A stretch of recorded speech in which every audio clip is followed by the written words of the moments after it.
Hey, welcome back to the Crowdfunding Demystified podcast. My name is Salvador Briggman. Today, you are discovering the secrets behind attracting more than 3,000 backers and getting more than $781,718 raised via Kickstarter. Wow, that is a whopper of a campaign, right? This is One Clock, the minimalistic analog timepiece with waking music based in science. So I interviewed the creators behind this campaign on today's podcast episode. You're going to hear directly from them in terms of what they did right in order to smash their goal with this particular crowdfunding campaign. And this is obviously something that's very common. I love to have on incredibly successful creators so that you can just get access to the tactics, the teachings, the resources, all that stuff. And you just have to be a fly in the wall and listen to my conversation with them, right? So I'll be quite honest with you. A lot of the times I'm doing these interviews just so that I can stay up to date with my marketing knowledge when it comes to crowdfunding, right? Because I'm obviously helping a lot of campaigns. I'm a coach and all these things. I write books on this. I wrote the Kickstarter launch formula. That book is incredible, has had so many people say very nice things about it, the way it's impacted their campaign. So you can check that out, crowdcrux.com/Kickstarter audio. So that book, the Audible version has literally transformed hundreds and hundreds of campaigns. And it's been my mission to just deliver these tactics and teachings to you so that you can use this and you can make sure you have a better campaign or campaign project, right? On Indiegogo or Kickstarter or wherever you're trying to launch this thing. That being said, I also recognize that there are sort of limitations when it comes to learning and teaching, right? So for example, you can listen to an hour-long podcast just like this, and you can take away tons of valuable information. You should be writing it down. You should be having a notebook if you can that you fill up. And there's a lot of stuff that you can learn along the process and also get a little inspired. At the same time, there's a level deeper. And that level deeper is kind of the difference between like reading a book on marketing or reading a book on business versus getting a business degree, right? Or going and attending a class where someone who's reputable and has credentials is willing to teach you a subject, how to do something, right? So for example, you could learn how to swim by reading a book on swimming, right? And you can learn a ton of stuff about swimming. Or you can get a trainer, you can go to the local pool and you can learn how to swim, right? So there's difference between theory and practicality. And I started to realize this, in my career, and it's one of the reasons why I started to do coaching and started to teach people directly, right?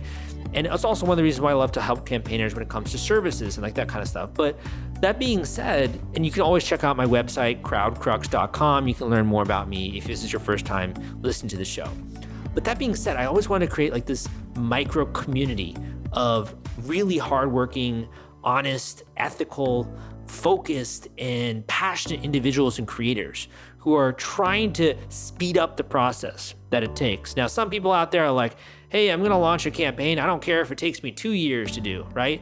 Other people out there and you're like, you know what? I wanna go from now until the straightest and surest path to success, and I'm willing to invest in myself in order to get there. I'm willing to do whatever it takes to get there, and I wanna be around the people that know what they're doing. I wanna just download information quickly, use the templates, use the guides, and get there, right? If you're that kind of person, then I think you're gonna like what I'm about to mention, which is my mastermind. So the mastermind, I do these weekly workshops. We also do one-on-one coaching. I also have tons of freebies and guides and all kinds of. My last workshop, I think, had 10 freebies that you can use, like worksheets and templates, like all that kind of stuff, blueprints. If that sounds interesting to you and you want to learn more about this mastermind, you can go to the link I'm about to mention at crowdcrux.com/mastermind. Not super creative, obviously, with my URLs. Again, that's crowdcrux.com/mastermind, crowdcrux.com/mastermind. That will take you there and you can learn more about this insider community that I am building and that's getting really great response so far. That being said, let's not, put this off anymore. Let's just get right into the episode. One Clock, how to wake up better. This campaign has raised more than $700,000, more than 3,000 backers, and it's coming up right after this. This podcast episode is sponsored by The Gadget Flow. The Gadget Flow reaches over 28 million people, and they've been around since 2012. They are Indiegogo and Kickstarter experts. They featured over 5,000 crowdfunding campaigns, and if you have a technology or design campaign, it is a great platform to generate awareness and get backers. You can check them out at thegadgetflow.com/submit and list your project today. Hey guys, welcome back to the Crowdfunding Demystified podcast. Today we have a Kickstarter mega success on the show. Has raised over $500,000, more than 2,000 backers for One Clock. Wake Up Better. This is a minimalistic analog timepiece with waking music based in science, composed by Grammy-winning artist, designed for a disconnected bedroom. And we are privileged enough to have one of the founders here on the show. Howie, welcome to the show. Thank you so much. Appreciate having me on. Definitely, man. So you've had a ton of success. Congratulations. We'd love to get started. Maybe you can just describe for the listeners a bit about what the product is and expand on that. Sure. Like you said, and it was a mouthful at the beginning, but you know how the intro goes on Kickstarter, you got to try to get enough in there so people can be intrigued by the product. But in short, it's an alarm clock, and it is an analog timepiece to wake people up. And essentially, it grew out of the idea of not having any technology in the bedroom. My partner, Jamie Kripke, who's not here, so shout out. About 3 to 4 years ago, he and his wife they just made a pact to keep phones out of their bedroom, quite simply. And that led them to go on a search for an alarm clock that kind of fit the bill. And what ended up happening was, if you go down that rabbit hole, there's a lot of inexpensive / cheap items that are typically sold, and things that have a lot of bells and whistles and just so much connectivity and screens, and like you might remove the phone from your bedroom, but you end up kind of with the same thing, same situation. So lots of ideas floated around, and eventually it's like the one that sticks. You're like, let's make an alarm clock. So about 2 years ago, Jamie and I started this venture. He had some initial sketches of it, and we really wanted something that had a really beautiful, slick design to it, kind of timeless, pretty modern design, or minimalist anyway. And we wanted to make sure it didn't have a screen, so we trended towards analog. And then the other piece was, one of our major goals at the beginning was to make a clock that didn't require any directions. So from a design standpoint, that starts to inform a lot of your decisions. And we also wanted something that was built to last. So in terms of materials, it's got a solid aluminum chassis, or the outer shell rather. And then it has solid front and wood back panels, which are white oak. It has real glass on the front that covers the clock. And then it's got 2 circles that are cut out of the clock face. One is for the analog readout, and then the other is for the speaker.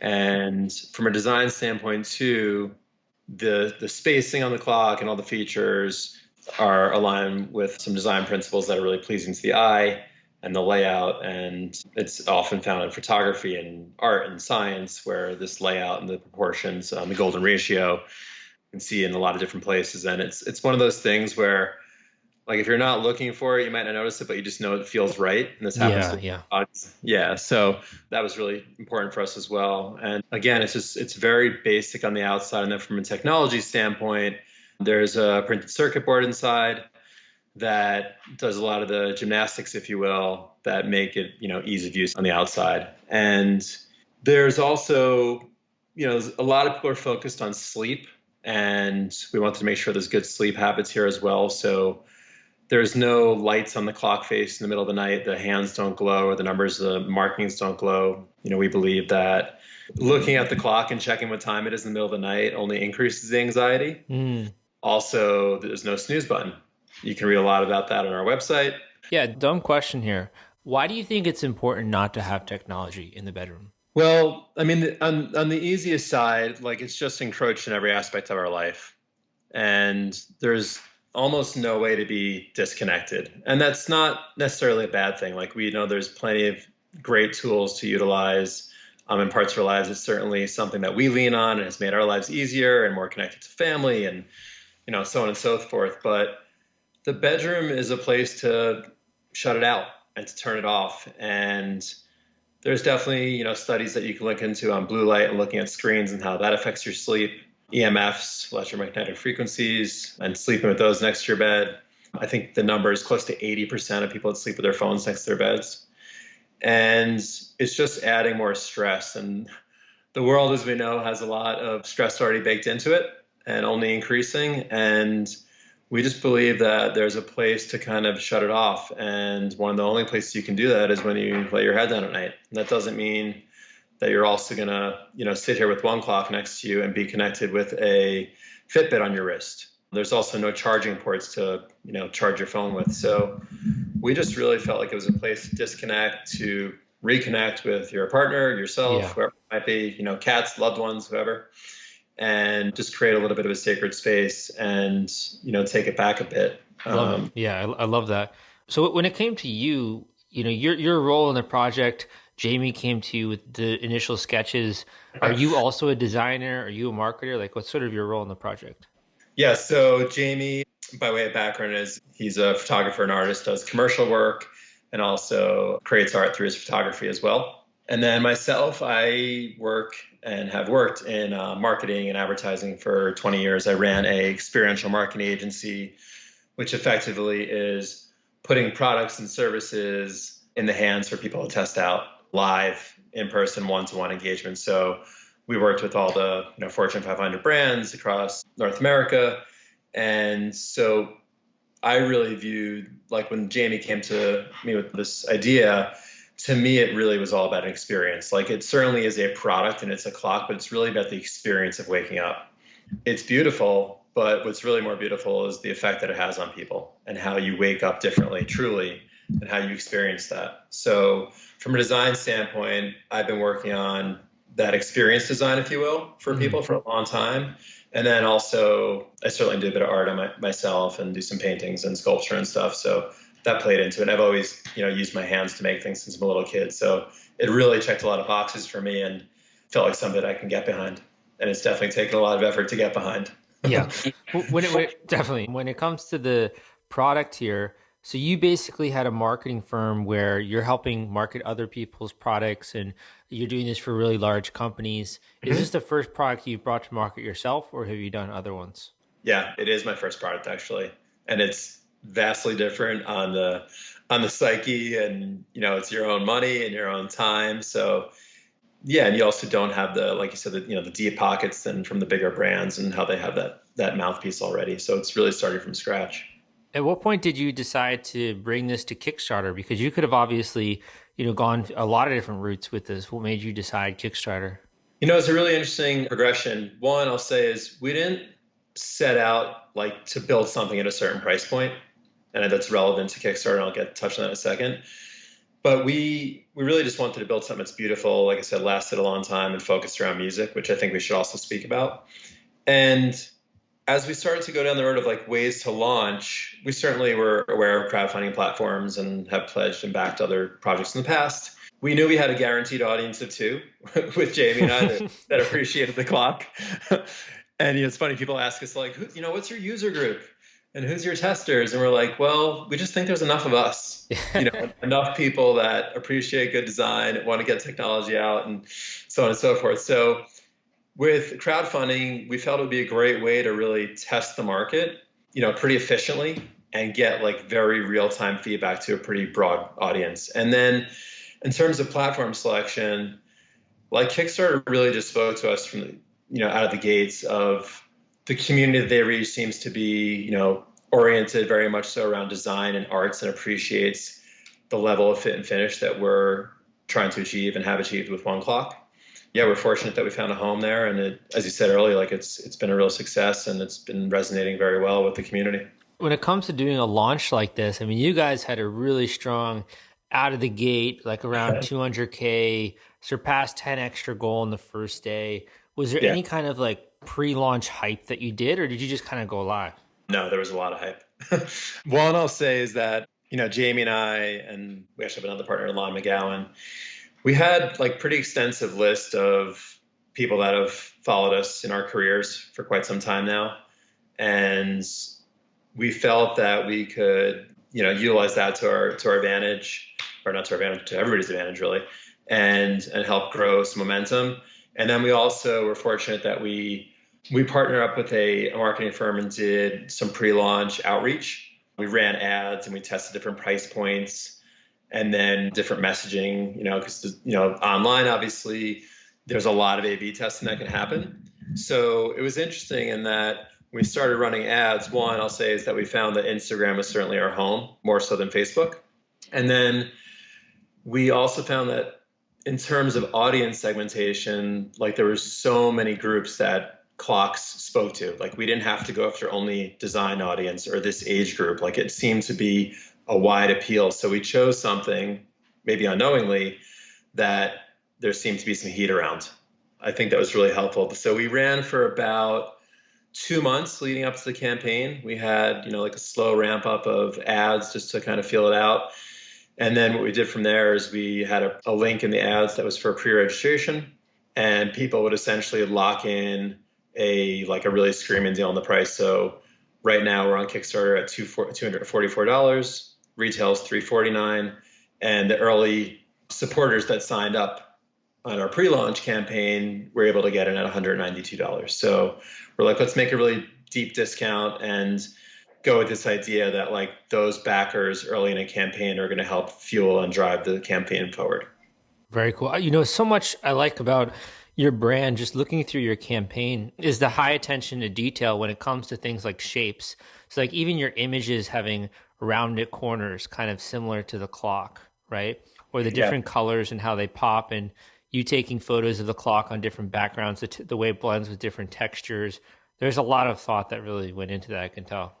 Thank you. I think that was another piece where like we could certainly shoot a clock like next to a bed with someone waking up and, their eye mask and their coffee and whatnot. It just felt a little, I don't know, it felt a little like on the nose, maybe a little obvious.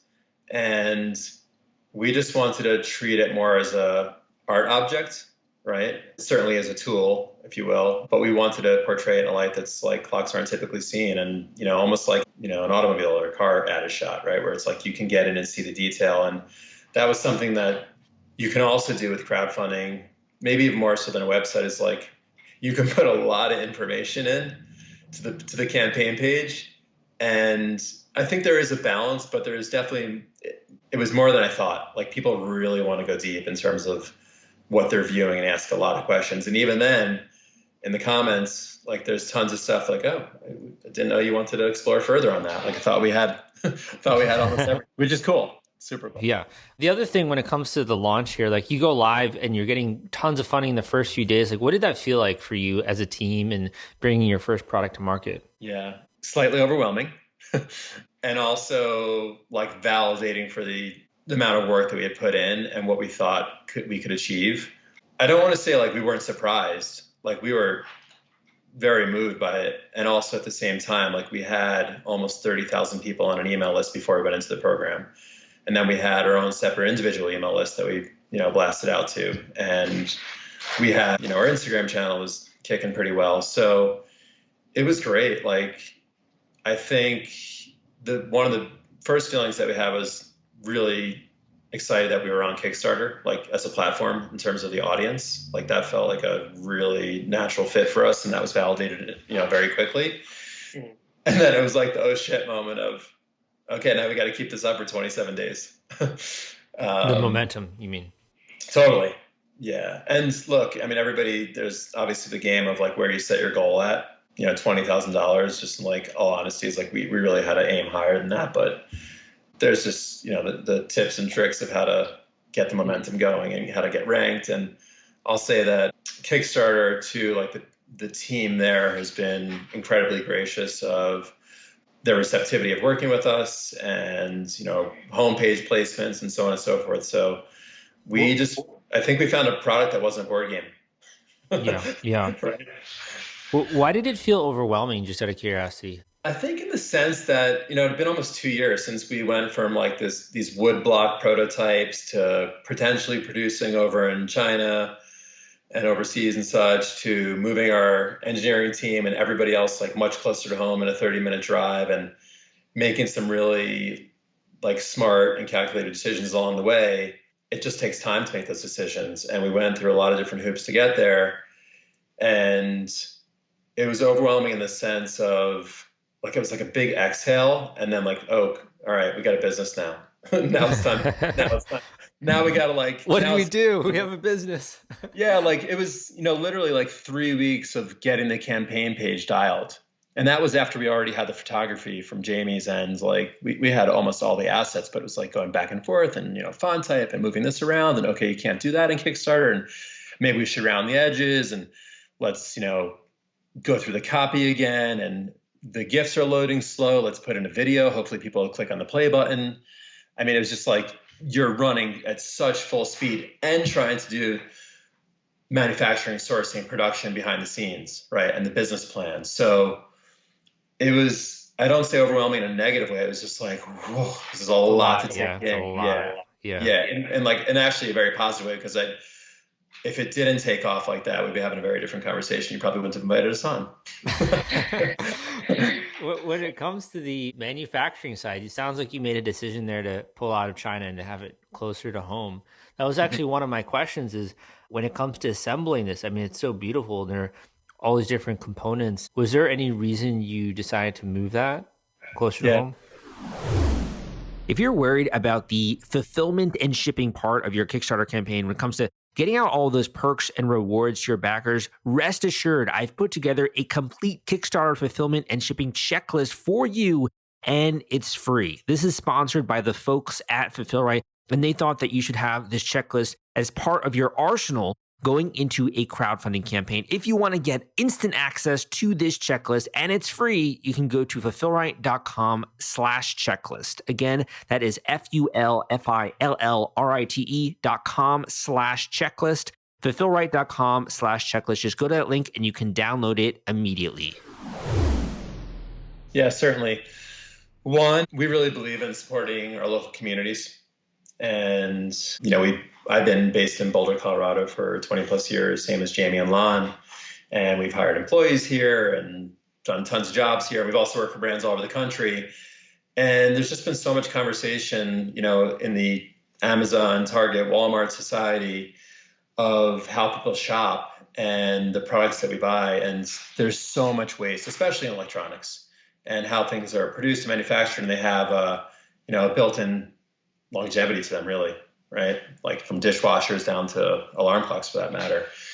And we just felt like bringing it closer to home, we could have our hands on the quality. We could understand our components better. We could talk face to face with people. I mean, even just the time change, right? Or things being lost in translation. Like, we just wanted something really high end, which is not to say you can't produce those things overseas, but I think that you have to swing a much bigger stick to make that happen, right? Like from a brand perspective, like we're not going to bump ahead of Braun on the factory line, right? Yeah. So we found partners here that were equally as invested, understood our vision. And it's been interesting, like even from an engineering standpoint, like every time we brought this somewhere from a conceptual side, people would say like, that's pretty cool. You should add like Bluetooth and Wi-Fi and a phone charger to it and have this. And it's like, we're all so accustomed to adding more bells and whistles and what can it do? And it needs to be everything. But ultimately we found some partners, engineering as well, that were able to like really see the vision. I think that can really only happen when you're sitting across the table from each other and breaking bread, and they understand you and your background. And we just got there so much quicker than overseas. Mm-hmm. Yeah, that makes a lot of sense. Especially when everyone's trying to cram new functionality and you guys are trying to remove it. It's a very, very different vision. You would say, well, then it must be really inexpensive to produce. And the truth is that like we spent a good 8 months just to find the clock movement. And traditionally, you've seen many of I think of a kitchen wall clock. You flip it around, replace the battery. It's got a little square box in the back, and it's got the analog hands, and it makes a ticking noise. So like, number one for us was silent, right? And we searched high and low and just could not find a clock movement that could speak to a PCB board, because everything's moving away from that. So there's just less goods that are even produced. Even overseas, everything's trending more towards, screens. So we actually had a really dear friend of ours turn us on to it's called a stepper motor, and they're used in automotive gauges.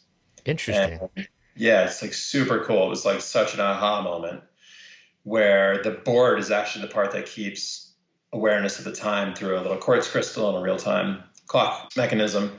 And then the board tells the stepper motor like where to put the hands versus like the hands kind of dictating. So it allowed us to do some pretty cool things. Like there's only two hands, hour hand and a minute hand.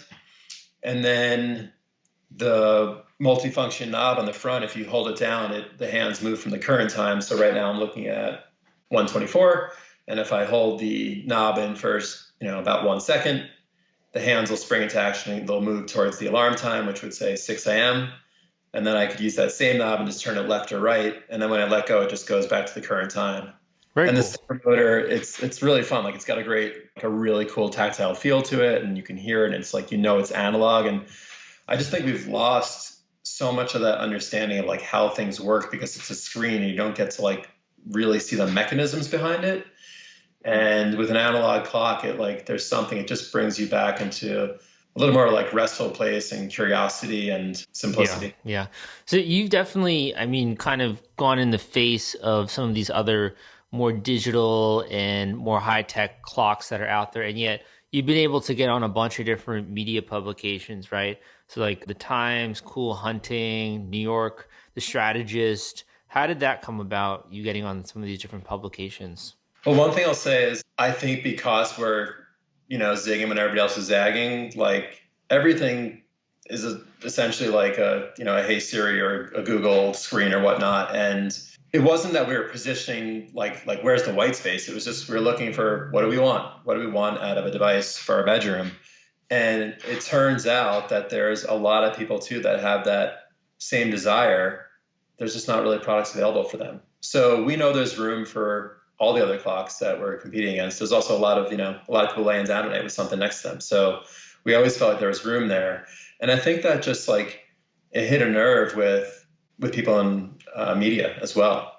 We worked with a great PR team called the Silver Telegram, California, and they've been great in terms of their connections. And, PR is like a funny thing. We're like, well, it feels like if we're already going down this road and all these other fronts and doing the pre-launch campaign with our marketing team and we're doing all the engineering and like from a proportionate like cost perspective to spend money on PR felt like a must-have, right? Like if you're going to look at the whole mix. Yeah. It makes sense if you're in for a penny, you're in for a pound. Yeah, you're already coming out of pocket. You're like, it might work, it might not. They've been incredible. Like the goal was maybe 3 to 5 pickups, and we're at I think like 16 or 17. We're halfway through, and it's been interesting. Like the initial people that covered us were certainly some design centric media outlets, Cool Hunting, Trend Hunter, Gadgeteer, and then also others that were just like squarely in the space of like crowdfunding. And now we're starting to trend into the space just recently, yesterday with Swiss Miss and Colossal, that are more design forward, design centric. And we're really excited about that because we think that like those are our people. Yeah, definitely. And one thing on that too, which is interesting about crowdfunding, and I think this goes back to your earlier question of like why crowdfunding versus, not direct to market. We've had this like belief of, we certainly know that some of the supporters and backers on crowdfunding, like they are squarely who our audience will likely be in the future. But I think also like one way to look at crowdfunding is that the consumers that you're reaching out to might be a totally different group when you're like in real world business. So, right. Like the buyers and the backers on crowdfunding, they operate differently. They're used to backing products that they get in hand in 4 months. And when we're out doing marketing in 3 months from now, like we're going to be talking to a buyer that like they want to buy now and it shows up 2 days later. So we might be reaching a different audience as my short answer. Yeah. Was that marketing team, the PR team, were they sending out prototypes of the product, or were these organizations just willing to write about you right off the bat kind of? Yeah, we built 10 insanely expensive prototypes. They just, if you just take your total spend and divide by 10 on like all your efforts, then you get 10 prototypes. So they're cool. They're like hand built and they're really close to what our actual end product's going to be. So we're really proud of them. And by the way, our engineering teams are Link PD out of Denver. That's a mechanical engineering team, and HWI Colorado as well from the electrical side. And they just did a really phenomenal job and were able to help us on sourcing and building the prototypes. So we have these 10 prototypes and we've been sending them around for what we call a sleepover. And it's been interesting in that most people, like, they get your product and just want to keep it. And we're like, no, we kind of need you to have it for X amount of time and send it back. So we've got these cool little Pelican cases that we cut the foam out and insert it in there and put this really like nice cardstock in there with a, handwritten note, just like go the extra mile, right? Yeah, yeah. And we're available to talk as like the founders if they want to chat with us. And we've got a PR kit that we send a link to, which is now up on our Kickstarter site. So there was lots of like informative little pieces that we took from past campaigns and also our PR team, and just some intuition of, from our past backgrounds of how people want to experience the product. And one thing I should mention too is that typically the only way to hear the music is when the alarm goes off, right? This is not like I'm going to hang out and like blow my house out with sound, like, go rock out. So the only way that someone on a retail floor, if they're demoing the clock in a sales environment, or if the press had received this clock, the only way they'd be able to hear it is if they set the alarm for 6 a.m. Alarm goes off and they could hear the music. And we actually created this little Easter egg in here where if you turn the knob all the way on the front, the wake knob on the front all the way to the left, it enters into something called like music mode, and you could listen to all the music that's on the clock. Very cool. Yeah. Yeah, it's like a really fun little like thing that we came up with, and it actually turned into, as many of these like discoveries do. My daughter's been using the clock for a couple months now, and before she goes to bed, she just turns it on music mode and like hangs out for 20 minutes, listens to music, turns it off, and goes to sleep. Yeah, I mean, that's really cool, and that definitely can, delight people as well. It's like an unexpected thing, so I love that. The other thing that really stood out to me about your campaign was you guys have a very prominent 20-year warranty. Like that's unheard of in my experience. Do you think that was a really big factor in people deciding to back you, or is that part of like your values and your ethos? First, I'll say, God, I hope that was a good decision. It's definitely I think a very confident decision. Yeah, it really ties back to our values and our ethos, and like just putting a stamp on it and saying that we've sourced, parts that are built to last a long time. And when people see lifetime warranty, it's more or less a marketing ploy, because lifetime typically means the lifetime of the product, like expected lifetime. So if you read the fine print, it's like, yeah, 1 year, right? It's not really lifetime, it's the lifetime of the parts. So one, there's not a lot of moving parts on here. It's pretty straightforward. It's got a stepper motor. As I mentioned earlier, they're using automotive gauges. Can't remember the last time someone came to me and said their speedometer is not working. These parts are found in Ford, GM, et cetera. Like yeah. It really just pushed us down a path of being very conscious of all of our material and product choices. So I think it was helpful to push people over the edge of buying a higher priced item on a crowdfunding platform. Yeah, I think so too. It's very rare you tend to see any kind of warranty when it comes to the crowdfunding platform. So yeah, look, not everybody that we targeted is like ecstatic about the price, right? And I think that's like always going to be the case. It's really a matter of being confident in the brand and the product and setting your price that feels, not just from a like, let's do it this much money because. Well, I think you put it in a different category altogether.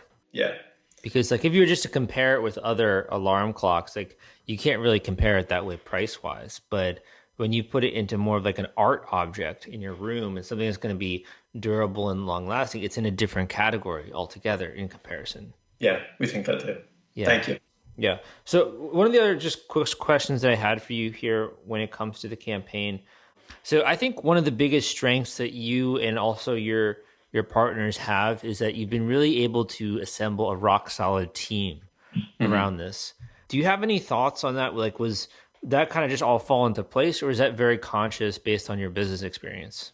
I'm certainly conscious of finding the right players to help out. And I will say that, we've been very fortunate in our careers up to this point of making some great inroads with what people that have either seen the work we've done or people that we work directly with. Being based in Boulder, Colorado too, there's like a lot of very talented, smart, like forward-thinking individuals that are just very tapped into a lot of understanding culture and like zeitgeist and where technology is playing and moving and going. And there's a whole host of different communities here. And I think we just also haven't been assholes. Right? It's always a plus. Yeah, that's always a plus. We just always taken that approach of like, don't burn bridges and like approach people like they're your friend and someone you want to spend time with. And I mean, ultimately, when you're making a business partnership, you're you're truly deciding like, is this someone that I want to hang out with for the next 6 months or whatever, right? Like a lot of people have great ideas and great design and can be competitive on price and such, but it's really about the relationship. And we've just always put that at the forefront and been fortunate that we're surrounded by some great individuals. So we approached, whether it was Russell Marketing on the marketing side or Link, our engineers, it just like we were met with open arms, and having a product too, like they all really believe in the product and the need for it. Mm-hmm, mm-hmm. If we would have came to them and said, "Hey, we're making a X," and they were like, "Yeah, it's not my jam. Like that's not something I can Doesn't get behind." You excited, yeah. Yeah, and they just like it immediately. They're like, "This is really cool," and it's like I said, it hit a nerve. Like on one hand, it was like the music piece was really a great angle, which maybe we could touch on for a second. And then this like keeping technology out of the bedroom and just like, yeah, there's just not opportunities for that. So is this something, you mentioned this being like basically a full-time job running the campaign. Is this going to be the replacement for your experiential marketing company, or is this something you're going to work on the side, or how do you think this is going to fit into your future? Yeah, it's a great question. I'm just kind of remaining open to the universe and seeing like directionally where this heads. I'm still doing consultative work on the marketing side, and that's really fulfilling and a place that I enjoy. Same for Jamie on his end with photography and fine art. And we just think there's room. Like we're gonna create capacity. I think as individuals, like all of us have the ability to, be elastic and to grow. And if it's not our bandwidth and there's room to hire others, we'll do the same thing as well. But it's not being viewed as a hobby. Let me say that, right? I think it's like the easiest like bucket to put it in. Like this is the overwhelming part. Like I said earlier, like the numbers are like, oh, here's a business. This is not like a maybe. And a lot of the legwork has been done in many respects in terms of sourcing and finding the partners. And I think it would be a miss for us to not see how far we could take it. Well said. Well said. I don't want to keep you too long, so I guess we can end on one question here, which is, for the people in the audience who are just now starting kind of where you were about 2 years ago, right? And they maybe have a sketch, maybe they have a prototype, and they're like, okay, like I don't know what to do next. I'm kind of excited. I'm kind of nervous.